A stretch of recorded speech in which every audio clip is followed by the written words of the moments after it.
사랑하는 여러분, 오늘 본문의 앞뒤 문맥을 잘 살펴보시면 요한의 제자들과 바리새인들이 정해진 금식 기간에 금식을 하고 있었습니다. 하지만 주님과 제자들은 어떻게 하고 있었습니까? 세리와 죄인들과 둘러서 함께 앉아서 식탁 교제를 나누고 계셨죠. 즉, 정해진 금식 기간임에도 불구하고 금식을 하지 않으셨습니다.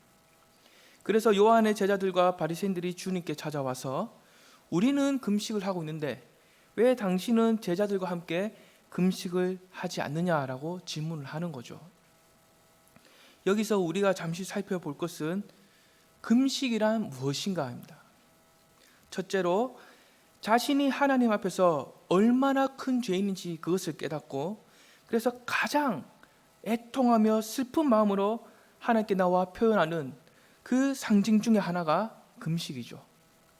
둘째로 이 세상을 살아가면서 나에게 주어지는 참 좋은 혜택과 누릴 만한 것들이 참 많이 있지만 그러나 그것은 나의 참된 만족이 될 수 없습니다.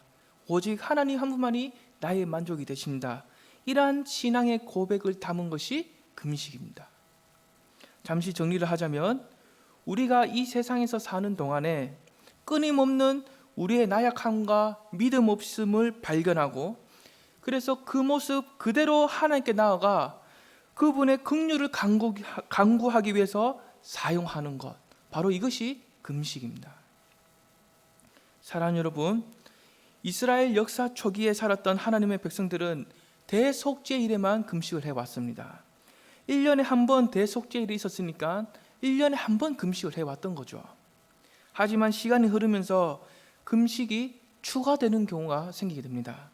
예를 들자면 스가랴서에 의하면 하나님의 백성들이 바빌론에 의해 나라를 잃고 포로로 잡혀간 이후에 5월과 7월 이렇게 1년에 2번씩 약 70년 동안 금식을 지켜왔습니다.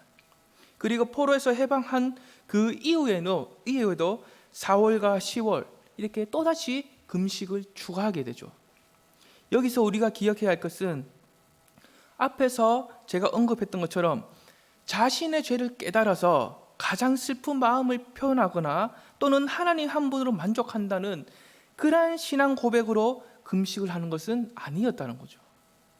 이 당시에 금식이 추가되었던 이유는 하나님의 백성들이 나라를 잃게 되었던 아픔과 슬픔 또한 포로로 돌아왔을 때에 그들의 나라가 온전하게 회복되지 않는 것을 보는 것에서 오는 슬픔, 다시 말하자면 그들이 처한 환경과 형편이 너무나 비참하고 암담했기 때문에 자신들을 위한 금식을 했던 거죠. 금식이 추가가 되었지만 그 금식이 갖고 있는 본질적인 기능에 있어서는 조금씩 변질되어 가고 있더라는 겁니다. 이어서 주님이 계시던 신약시대의 금식은 대표적으로 바리새인들의 금식이 있었습니다. 바리새인들은 매주마다 월요일과 목요일 정해서 2번을 금식을 했습니다. 매주 2번을 금식을 했죠. 그렇게 볼 때 구약 시대에 비하면 금식의 횟수가 상당히 많이 늘어났다는 것을 우리는 알 수가 있습니다. 하지만 주님이 계시던 신약 시대의 금식은 상당히 많은 문제가 있었죠. 그것은 바로 이 금식이 원래 가지고 있던 중요한 기능과 본질들, 다시 말하자면 죄에 대한 슬픔과 이 세상의 허망함에 대한 신앙 고백과 자신의 나약함과 믿음 없음에 대한 고백, 또한 하나님의 도우심과 긍휼을 간절하게 구하는 간구, 이러한 기능과 본질들을 상실되어 가면서 아주 심각하게 금식이 변질되어 버립니다. 사랑하는 여러분, 신약 시대에서는 이 금식이 어떠한 모습으로 변질되어 가게 됩니까? 이 당시에 살았던 성도들의 신앙과 경건을 말해주는 하나의 표준이 되어버리죠. 그래서 이 금식을 어떻게 잘했느냐, 얼마나 많이 자주 했느냐에 따라서 겉으로 드러나게 되는 그 외형적인 모습에만 중요하게 여기게 되는 겁니다. 이렇게 변질된 금식은 이 당시에 살았던 사람들에게 보편적으로 인식되어 왔고 그래서 형식적인 신앙으로 변질되어 가는 그러한 위험성이 아주 높았던 시대였던 겁니다. 그러므로 오늘 본문을 기록한 이 시대는 금식에 대한 올바른 기능과 본질들을 상실되어 가면서 형식과 위선과 외형적인 것만 관심을 갖는, 영적으로 너무나 어두워져 가는 그러한 시대라고 할 수 있습니다. 사랑하는 여러분, 외형적이고 형식적인 금식에 집중적으로 관심을 갖고 있는 이 시대에 주님께서는 무엇을 하고 계십니까? 오늘 본문 바로 앞에 있는 16절을 보시면 이 당시의 신앙의 경건과 표준인 그 금식을 하시지 않고 오히려 세리와 죄인들과 함께 한 식탁에 둘러 앉아서 식사 교제를 하고 계시죠. 이때 요한의 제자들과 그 바리새인들이 찾아와서 왜 당신들은 금식하지 않느냐라고 질문을 했던 겁니다. 사랑하는 여러분, 그 질문을 받으신 주님께서는 이제 어떤 답변을 하십니까? 혼인잔치의 비유로 답변을 하시죠. 여기서 우리는 아주 중요한 의미를 발견할 수가 있습니다. 그것은 바로 지금 너희가 금식을 지키고 있는 시간과 시간의 때를 잘못 이해하고 있다는 거죠. 왜냐하면 이 당시에는 정기적으로 지키는 금식보다 더 중요하게 여기는 것이 있는데 그것이 바로 혼인잔치였습니다. 다시 말하자면 지금 너희가 살아가고 있는 이 시대가 어떠한 시대냐면 혼인잔치와 같은 시대인데 너희들은 어찌하여 금식하고 있느냐, 어떻게 해서 금식을 할 수 있겠느냐라고 다시 대질문을 하시는 겁니다. 그렇다면 주님께서는 어떠한 의미에서 이렇게 말씀을 하시는 겁니까? 그것은 바로 주님이 이 세상으로 오신 것은 나의 신부를 맞이하기 위한 그 신랑으로 오셨기 때문입니다. 그러나 너희들은 그것을 전혀 알지 못하고 전혀 깨닫지 못하고 오히려 금식을 하려고 하고 있다는 거죠. 사랑하는 여러분, 우리는 주님이 이 세상에 오셨다라는 말을 자주 듣기도 하고 말을 자주 하기도 합니다. 그런데 그 말에는 아주 깊은 뜻이 담겨져 있다는 것을 우리는 기억을 해야 합니다. 그것은 바로 금식을 상징하는 근심과 고통과 슬픔, 또한 이 금식이 우리에게 보여주는 상징하는 끊임없는 죄의 기억과 죄를 다스리지 못하는 나약함과 비참함, 이것이 바로 주님이 이 세상으로 오시기 전의 모습이라는 거죠. 하지만 주님이 이 세상으로 오신 이후로는 이러한 모든 것들이 그치게 되고 또한 이것을 점점 극복해서 싸워 이기고 그래서 참된 기쁨과 즐거움을 누리는 것, 바로 이 일이 시작되었다는 겁니다. 그러므로 하나님이 주님을 이 세상으로 보내주셨다는 것은 혼인잔치에서 누릴 수 있는 그 참된 기쁨과 즐거움을 저와 여러분에게 허락하셨다는 겁니다. 사랑하는 여러분, 여기서 우리가 스스로에게 질문하며 점검해야 할 것이 있습니다. 그것은 바로 때로는 우리의 인생에 큰 어려움과 아픔과 슬픔이 있어도 때로는 죄로 인하여 넘어져서 우리의 나약함과 비참함이 다 드러나게 된다 할지라도, 그래서 마음이 심히 괴롭고 근심이 생겨도 이 모든 것을 뛰어넘게 만드는, 즉 주님이 이 세상으로 오심으로 인한 그 혼인잔치의 기쁨과 즐거움이 나의 삶에, 내 안에 과연 있는가라는 거죠. 사랑하는 여러분, 우리가 주님을 바르게 믿고 살아간다면 때로는 우리가 넘어지는 한이 있다 할지라도 그 넘어진 상태에서 계속 머물러 있는 것은 아닙니다. 이 세상으로 오신 그 주님으로 인해 넘어짐의 아픔과 괴로움을 모두 극복하고 또한 그 너머에 있는 참된 기쁨과 즐거움을 누릴 수가 있어야 된다는 거죠. 이것이 바로 영적인 복들을 깨닫고 실제로 이 땅에서 누리면서 살아가는 그 삶입니다. 사랑하는 여러분, 구약 시대에서부터 예표되어 왔던 그 구원의 날, 그렇게 기다리던 혼인잔치의 날, 그들의 구원자인 그 메시아가 도래하게 되는 날, 바로 그 날이 주님이 이 세상으로 오신 그 사건이죠. 뿐만 아니라 주님이 이 세상에 오신 그 사건으로부터 하나님의 나라도 함께 임하게 된 겁니다. 그러므로 주님이 이 세상에 오심과 함께 새로운 나라가 임하게 되고 또한 그 새로운 나라가 점점 더 확장되어 가는 새로운 시대가 열리게 되었다는 거죠. 우리가 이러한 관점을 볼 때 주님이 이 세상에 오셨다라고 할 때는 위대한 선지자나 그저 성인으로 온 것이 아니라는 겁니다. 끊임없이 예언되어 왔던 하나님의 아들이자 인류의 구원자이신 그 메시아가 이 땅에 오셨다는 거죠. 그러므로 주님이 이 세상으로 오신 그 사건은 시대와 시대가 바뀌는 큰 전환점이 되는 겁니다. 그 이유는 구약 시대는 수많은 선지자들이 구원의 날과 메시아에 대해서 수없이 예언해 왔지만 주님이 이 세상으로 오신 그 신약 시대부터는 그 모든 예언이 실제로 성취되어 가는 시대이기 때문입니다. 주님이 귀신을 쫓아내시고 죄를 용서하시고 병을 고쳐서 깨끗하게 하시는 이 모든 일들은 주님이 이 세상에 오심과 함께 하나님의 나라가 이 세상에 들어왔다는 것, 이것을 알려주고 계시는 겁니다. 사랑하는 여러분, 그렇다면 하나님의 나라는 이 세상에 어떻게 오게 되었습니까? 그것은 바로 가장 낮고 낮은 모습으로 오신 겸손의 주님을 통해서 왔습니다. 이 세상의 나라는 가장 큰 힘과 권력으로 세워져 가지만 하나님의 나라는 그와 정반대로 가장 낮은 모습으로 오신 겸손의 주님을 통해서 세워져 간다라는 거죠. 그러므로 우리가 주님을 믿고 살아간다라고 할 때는 가장 낮은 모습으로 오신 그 주님을 통하여 새롭게 창조된 하나님의 나라로 들어가는 겁니다. 다시 말하자면 비록 우리가 믿지 않는 불신자들과 같은 하늘 아래서 살아가고는 있지만 영적으로는 하나님의 나라를 실제로 누리고 경험하고 성취되어가는 새로운 시대에서 우리는 살아가고 있다는 거죠. 사랑하는 여러분, 여기서 우리가 반드시 기억해야 할 것은 이 새로운 시대로 초청을 받아서 하나님의 나라를 실제로 누리며 경험하기 위해서는 내 힘과 내 노력으로 되는 것이 아니죠. 반드시 하나님의 은혜로 새롭게 거듭나야만 합니다.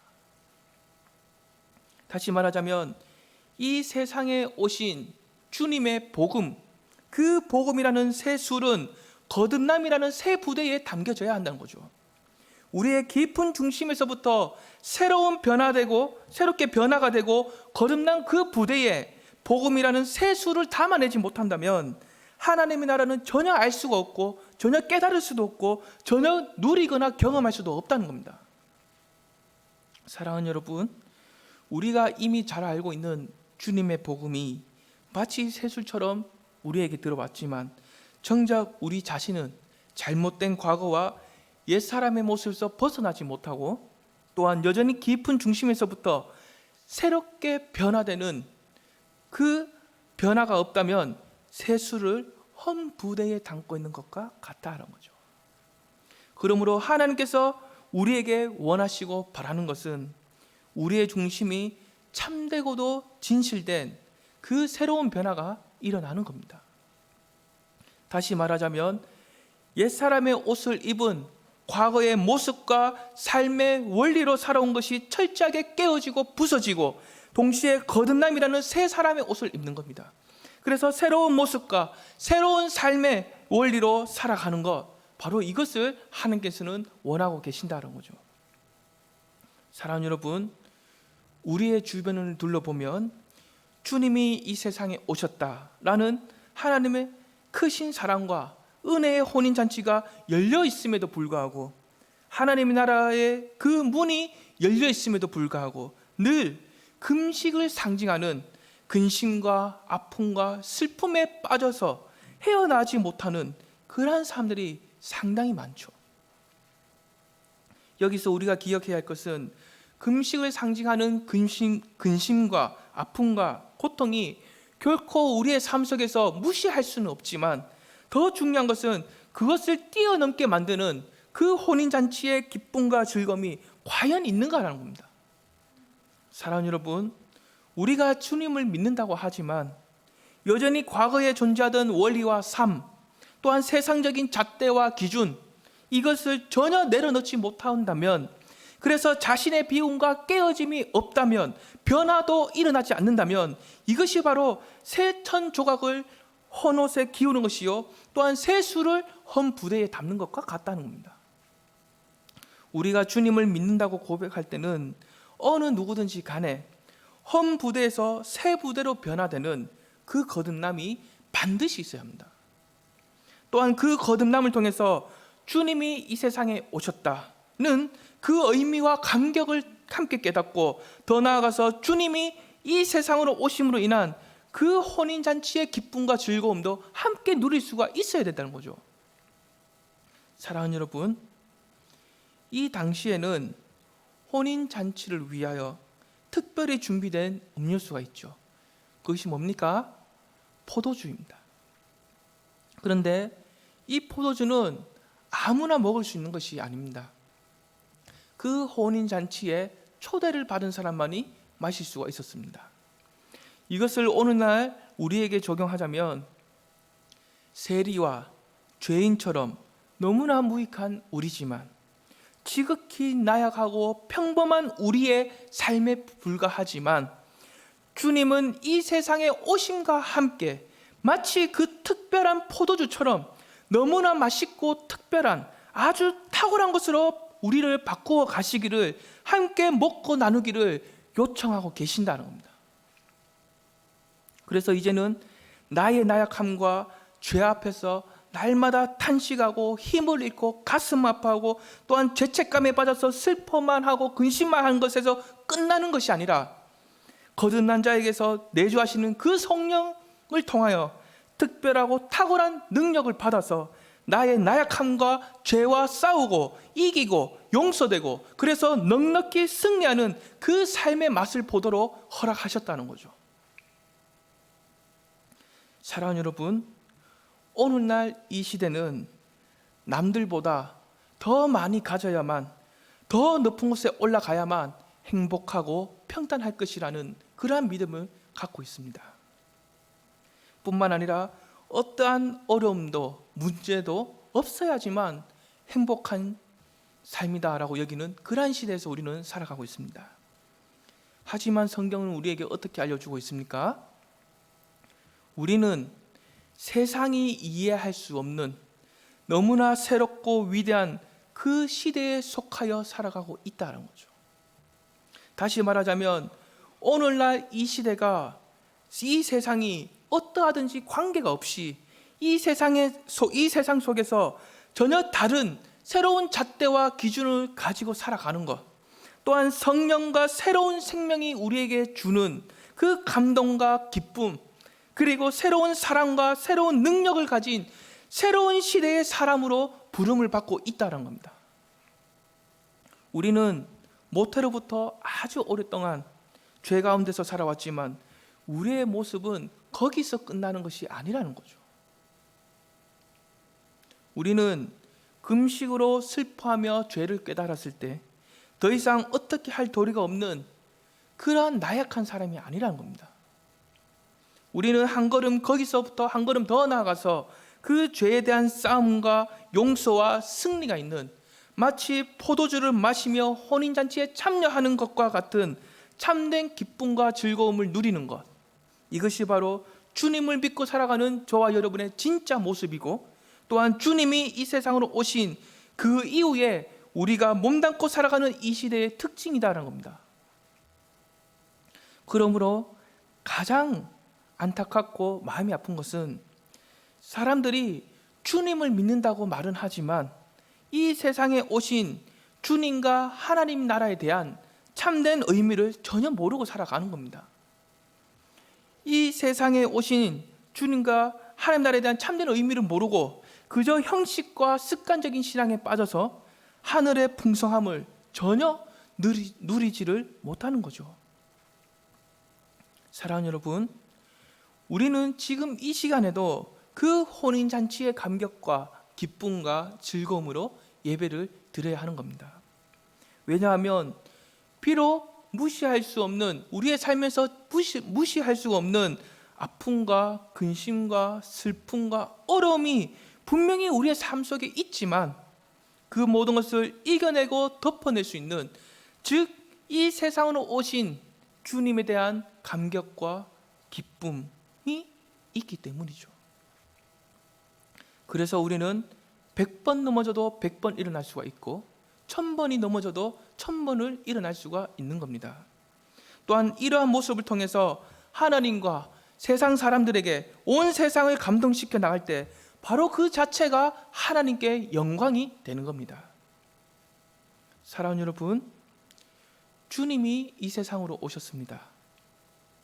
그리고 그분과 함께 하나님의 나라도 함께 임하였습니다.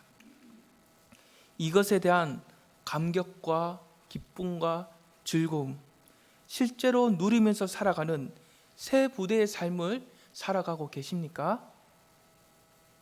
그래서 내가 머물고 있는 곳마다 그 감격과 기쁨을 전하여서 하나님께 영광을 드러내고 계십니까? 하나님께서 개입하신 저와 여러분의 삶이 하나님의 능력으로 이러한 삶을 살아낼 수 있기를 간절히 원합니다. 기도하겠습니다.